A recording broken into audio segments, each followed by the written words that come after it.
bienvenue parmi nous, bienvenue à la SCLIF. Si vous saviez à quel point c'est émouvant pour nous de vous avoir devant nous aujourd'hui, je pense que vous ne le mesurez pas, mais vous allez peut-être le comprendre au fil de la journée. Notre association existe depuis 20 ans.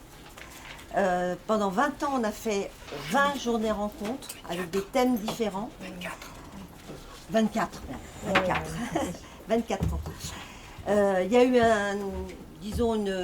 un sommeil pendant le temps du Covid. Et là, on se réveille en faisant du présentiel parce qu'on tenait absolument à ce que cette journée, comme elles l'ont toujours été, soit en présentiel. C'est-à-dire qu'on soit en face de vous et que nous soyons aussi en face de vous. On est une équipe super dynamique, on se connaît depuis très longtemps, on s'aime beaucoup, il y a beaucoup d'amour qui circule entre nous. Donc voilà, donc je vais vous faire juste une toute petite intro pour ne pas emboliser le temps de nos interventions, de nos intervenants qui ont beaucoup de choses à nous dire.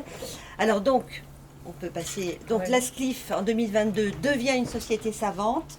Ça, c'est vraiment le grand changement cette année, puisque avant nous étions une association professionnelle lambda, et là on a changé nos statuts de façon à ce que nous devenions une société savante, ce qui lui donne évidemment beaucoup plus de poids, et ça a été accepté par la préfecture, ce qui est très important, hein, on ne vous l'annoncerait pas sinon. Hein. Donc c'est officiel. Donc ça, on a redéfini un petit peu aussi nos objectifs. Donc non, pardon, j'ai pas fini. On est à la fois donc un laboratoire d'idées, et vos idées vont être bien sûr les bienvenus parce que c'est très important aussi qu'on rafraîchisse aussi tout notre travail. Un lieu d'échange sur la pratique, hein, puisque vous êtes tous des praticiens, ou sexologues, ou dans l'éducation, puisque le champ de l'éducation maintenant est extrêmement important et aussi nous permet à nous les cliniciens de pouvoir aussi avoir une autre vision aussi de notre travail. Donc c'est vraiment des interactions intéressantes sur le plan pratique. Et puis une pépinière de compétences qui vont être partagées et on espère innovantes, parce que c'est aussi l'innovation. Hein. Donc on valorise une sexologie ouverte et intégrative, humaniste, je pense que vous l'avez déjà compris, et qui va aussi s'enrichir de tous les apports scientifiques, philosophiques, des sciences sociales et aussi des droits humains. Alors ça, c'est vrai que vous savez qu'on est en lien aussi avec la chaire UNESCO Santé sexuelle et droits humains. On est plusieurs du conseil exécutif, du comité exécutif de la chaire, Arnaud, bon moi j'en fais partie. Et la question des droits humains dans la pratique quotidienne est vraiment très très importante. Et pour moi, ça me tient beaucoup à cœur de travailler sur cette question de la clinique et des droits humains et comment, avec nos patients ou avec nos consultants ou ceux qui viennent prendre un conseil, pour ceux qui font du conseil, la question des droits humains est centrale. C'est assez nouveau, hein, parce que finalement, pendant des années, on n'a pas parlé du tout de cette question-là quand on était praticien de quelques voies que nous ayons dans notre pratique professionnelle. Les droits humains n'étaient pas forcément là et aujourd'hui, on intègre les droits humains à notre pratique quotidienne et je dirais pas seulement dans la question des stigmatisations, des discriminations, évidemment, mais aussi dans la vie quotidienne de monsieur et madame tout le monde, j'ai envie de dire. Donc cette question-là, elle est vraiment fondamentale. Tu peux continuer, Christiane, oui, s'il te plaît. Alors, les buts, donc, ça va être de notre association, ça va être de reclarifier les contours aussi de notre profession. On est en lien aussi avec l'université. Il y a beaucoup d'étudiants qui sont ici. Et vous savez que je dirige aussi le DIU de sexologie.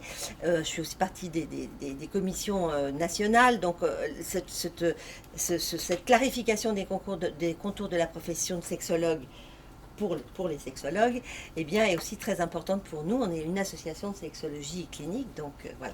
On va essayer de rétablir des critères de qualité et de sérieux, mais ça, de sérieux, nous l'avons déjà, pour tous les sexologues cliniciens. Évidemment, le but principal, c'est de respecter aussi l'éthique, hein, qui est la base de notre travail, et puis d'essayer de développer les réseaux francophones. Alors, le mot francophone est important pour la SCLIF, hein, parce que depuis le début, nous travaillons avec les pays francophones, essentiellement la Belgique et la Suisse, un peu le Canada, un peu le Maroc, et, enfin on a d'autres pays francophones qui se sont joints au fur et à mesure, mais c'est surtout la Belgique et la Suisse, et on fait les trois pays ont beaucoup collaboré. Donc nos missions, ça va être d'abord s'appuyer sur des références théoriques qui sont solides, ça c'est vraiment très important. On va essayer de redéfinir la clinique de la sexologie ensemble, comme je l'ai dit, en lien avec l'éducation et les droits humains, donc c'est vraiment un triptyque très important. On va essayer de repromouvoir la pratique sexologie de qualité humaniste et experte aussi, en favorisant les partages d'expériences. Et puis, on va essayer de repromouvoir la transdisciplinarité, pas seulement la pluridisciplinarité avec les choses les unes à côté des autres, mais vraiment que ce travail soit transversal et multiculturel aussi, parce qu'évidemment, la question de la culture est très importante. Voilà, donc les forces vives de la sexologie clinique francophone sont ici, c'est vous, c'est nous, parce que nous, on est des forces vives qui commençons peut-être un peu aussi à vieillir, donc il faut quand même le dire. Donc vous êtes ici aussi pour renouveler ces forces vives. Et on va essayer donc de faire progresser encore notre pratique, de resserrer nos liens. Et moi j'aime beaucoup le terme de bien commun. Hein. C'est un bien commun. Nous avons tous des professions centrales dans la société. Hein, on le sait bien parce qu'on voit bien toutes les demandes que nous avons qui sont diverses et variées. Et bien que manifestement il y a une énorme demande du côté de la population. Donc ce bien commun, c'est aussi la santé sexuelle dans la santé dans sa globalité. Hein. Donc sexologie, santé sexuelle et santé tout court, tout ça, ça marche ensemble et c'est très important.